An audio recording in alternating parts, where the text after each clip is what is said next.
Welcome. I'm Travis. And I'm Tyler, and this is Strategies for Success, a show that explores many topics while aiming to equip listeners with simple and practical lessons you can use in your everyday life. Now join us on our journey as we reach for the impossible.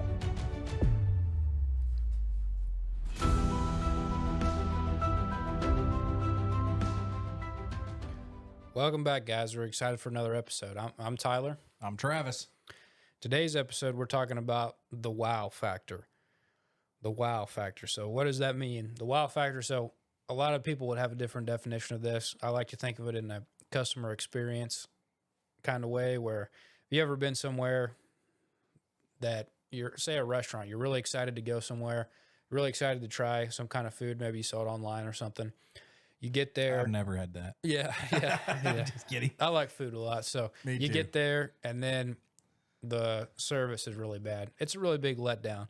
I've been places where a restaurant where the food wasn't even that good, but the waiter or waitress was really good and makes you want to go back. I guess a good example of that is we've been to a restaurant with my family before and we're like, man, that place was awesome. Let's go back. And you go back and get a different waiter or waitress and it's a totally different experience. So a wow factor is a lot of the human element behind something where you go above and beyond customer service to create loyalty with the customer, to let them have a good experience and something memorable. Maybe it's personal where you remember their name the next time someone remembers your name the next time you go into a store or something like that. But it's usually just a personal touch of something that goes the extra mile to show someone you care. There's a local restaurant here, and I'll throw out the name here because I'm highly recommending it. But it's Ricardo's Mexican place. It's a Tulsa tradition, kind of a Tex-Mex. And the restaurant's good. I mean, I'm not going to tell you that it's the absolute best food, but it is very good. And I'll tell you one reason that I go back, though, is there is a waitress that works there, and she just kills it every time. I went in there the other day, and that place was packed out. And when we walked in, she saw me. We eat there about once a week. We walked in. She goes, "Hey, fellas, good to see you again. Your table's open right up there. Go on up. I'll be right with you." And when she comes out, she brings our drinks. She brings our chips. She brings the salsa that we like. We don't even have to order that. And then she goes, "Hey, you guys having the same thing?" "Yep." "Okay, got it." And we order 3 different things, 3 different guys. And so she's like, "Yep, you're still having that. You're still having that. Okay, I'll bring it right out, guys." Yeah.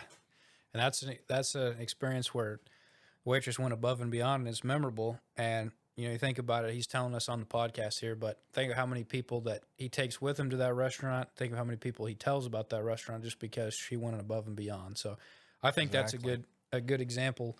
What you said earlier was the wow factor too, but in the other direction. Yeah, exactly. It's kind of a wow. Yeah. Whoa. a different type of wow factor. But one I like to think of too is a lot of times it's something that somebody like a company does so good that everybody knows them by it. So think about Chick-fil-A. What do you think of? My pleasure.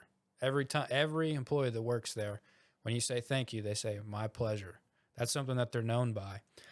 And that's their wow factor. One of their big wow factors is their customer service and that they always say my pleasure. Yep. I'll tell you, I heard, and I am not recommending this, but years ago I heard of this company and they were doing multi-million-dollar contracts. And I think it was oil field or train equipment, something along those lines. And they would purposely short a major order for a first-time customer, but they would have a guy down the road and ready with the stuff. And so when they would call, they knew the call was coming. And they would call and be like, "Hey, we're short this, this, this, and this." And be like, "Oh, you got to be, all right, we're going to dispatch a guy. He'll be there first thing in the morning." The guy's sitting at a hotel down the street. But they did that in an attempt to deliver the wow factor. My problem with that is it's get a little deceptive. Yeah. But that is delivering the wow factor. Drop what they're doing. If you've ever had business with any kind of company and they put you as a priority and take care of you, that's delivering the wow factor. Yeah, and the industry that Travis and I work in, we deal with a lot of equipment, and it's not a matter of if it's going to break or mess up, it's a matter of when. So Yep. stuff like that, going above and beyond on the service of things is, everything is going to break at some point or mess up, or you at least have to service it. So maybe that's just changing your oil in your car or whatever that may be. But if somewhere goes above and beyond to make sure that you're taken care of in a timely manner, that's what sticks out to you and that you can fix the problems when they arise. So when Tyler first told me about this episode, it was very timely because today at work, We had a gentleman come in, and I hope he listens to this episode because it was really awesome. But he came in and he had bought yesterday. He had bought. We sell a line of electric products. It's a well-known brand. I'll just tell you, Giello, good stuff. He bought a chainsaw, commercial chainsaw, bought a big 12 amp hour battery, and bought some other stuff, fast speed charger and some other things, and out the door he went. Well, today the parts guys come over and they said, hey, we got a problem. This guy's wanting to return this battery. We don't normally return electrical components. I said, well, first thing that came to mind, and this happens a lot with a brand that's nationally sold, is he probably found it somewhere cheaper and he's wanting to return it. So I told our guys at the counter, I said, hey, go up and see if you can just tell him, hey, we don't typically return electrical components, but it is unused, it's unopened. We'll return it. But can I ask why? And if he says price, say, well, I got a deal. We have a deal going starting the month of May that if you buy one of these tools, you're going to get a free battery, a 9 amp hour battery, the 60 volt. And I said, what if we went ahead and just gave you the free battery? Would you want to keep the battery? So like a BOGO deal, buy one, get one. And so we went out and the guy said, well, man, here's the deal. I found 2 of these batteries at a big name store and they were 2 for $200. And so we looked them up. They were a smaller battery. They were 6 amp hours. So we got to talking to the guy and I said, look, I'm going to give you this 9 amp. And on top of that, back in the back, we had a chainsaw case that had came in for free. And I said, we're going to give you a free chainsaw case. Got to talking to the guy. We had an adjustment tool laying around. We threw that in with him. I got talking back and forth and I hinted around to one of our guys. I said, now then here's the thing. Ask the guy for a review because a lot of times we deliver the wow factor. This guy was so impressed. He came in there thinking he was returning a battery because he got ripped off, which he really didn't, but he wasn't comparing apples to apples. But instead of arguing with the guy, we just gave him a free battery, a free case, and the tool and showed him how to use all of it. This guy was like beaming. He was so excited. They're like, would you give me a review? He's like, I'll give you one right now. And I think to myself quite a bit, is there a way to do that where you deliver the wow factor every time? And I think I've seen it firsthand where people will come into our store and they're already mad.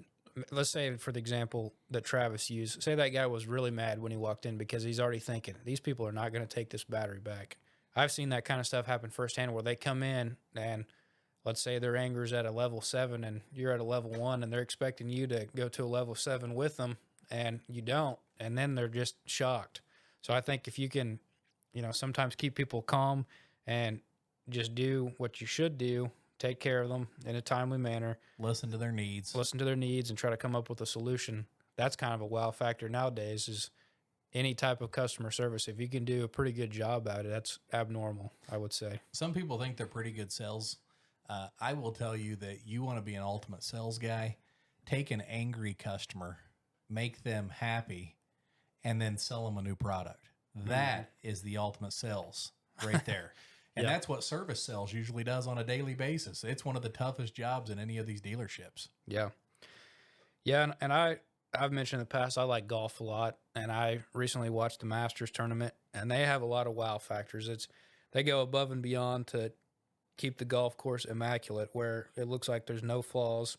All the grass is the perfect shade of green.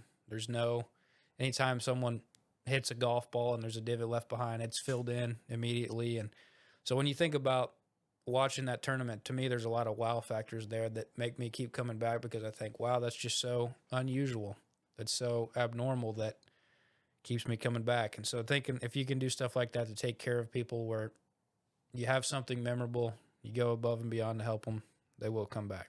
So in my quest to deliver the wow factor for customers, I try to look at other companies. I try to see what they do. And I got on to a company and it was a sound equipment. I think I was even ordering some stuff either for work or for church, but the company, first part of the name was Sweet and something company. You can find it online if you want to, but they, when they deliver their products, the Sweet company, when they send it to you and you open it up and you're expecting your products, if you get what you paid for, that's not a wow. That's just, oh, that's what I expected, And if you ever notice when people don't get what they expected, then they nitpick everything. Yeah. Well, when I opened this box, right on top was a thank you letter from the president of the company, and it appeared to be signed. Like it wasn't just a print. And then right below that was a bag of candy. and it said, "Thank you for your purchase." I was like, dude, so I'm over here chomping candy and I'm all excited getting my stuff out of the box. It was awesome. About the same time, I decided to do some clean out and sell some stuff on eBay. And I hadn't really ever sold a lot on eBay. So I started digging out, and I'd throw something up on eBay. And I noticed the first couple times when people would get this stuff, they just nitpicked it. I mean, they'd like, this piece of junk, it's got a nick over here. And I'm like, man, this is a used piece. That's why it's on eBay, Mm-hmm. And so let's say I had a piece that had a couple attachments or something with it. I started keeping a few things back, and I'd list the item. And then when I shipped it, I started making a letter. I made one letter up. I printed it every time. Same letter, said, "Thank you for your purchase. I found a few extra items laying around that go with this piece, and I just threw them in the box for free." I was going to ship them anyways. I was going to sell them together. Really didn't add to the value. But guess what? My feedback score on eBay went from, having a couple negative reviews over nitpick to people like, "Thank you so much, 5-star, highly rate this seller," because the wow factor is delivering the unexpected. Mm-hmm. That's right. All right, it's that time. So this is a pretty easy challenge, guys. You're going to deliver the wow factor. That's it. So I want you to think, how do I deliver the wow factor? Now, this could be with a spouse. I had a guy give an example one time. He said, "Look, what do you think your spouse expects on Valentine's Day?" Well, it's good. If you don't show up with some flowers or chocolates, you're probably in trouble. He said, "Well, I challenge you to do something else. Show up 3 days before Valentine's Day with the same gift you were planning on bringing on Valentine's and say, 'Honey, I'm sorry. I just couldn't wait. I love you so much. I wanted to go ahead and give this to you.'" And I did that, and I will tell you that works. I got some serious brownie points. And so the next year I had to take it up a notch. You got to be careful, but I took it up a notch that I did the 14 days of Valentine's and gave a gift every day, a small gift. So how do you take the normal? Everybody expects a Christmas card. Everybody expects a happy birthday. So when people least expect it, I want you to challenge yourself. You're going to have to fill in the blank on what that is. But it's up to you this week to deliver the wow factor to a customer, an employee, a spouse, a friend, family member, maybe your pastor, somebody. Just deliver the wow factor. Tyler, we've given the challenge, we've done the podcast, and now it's time. Now it's time to execute.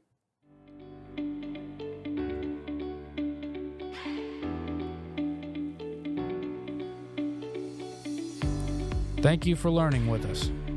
Join us next time as we reach for the impossible. I'm Travis. And I'm Tyler. And this is Strategies for Success.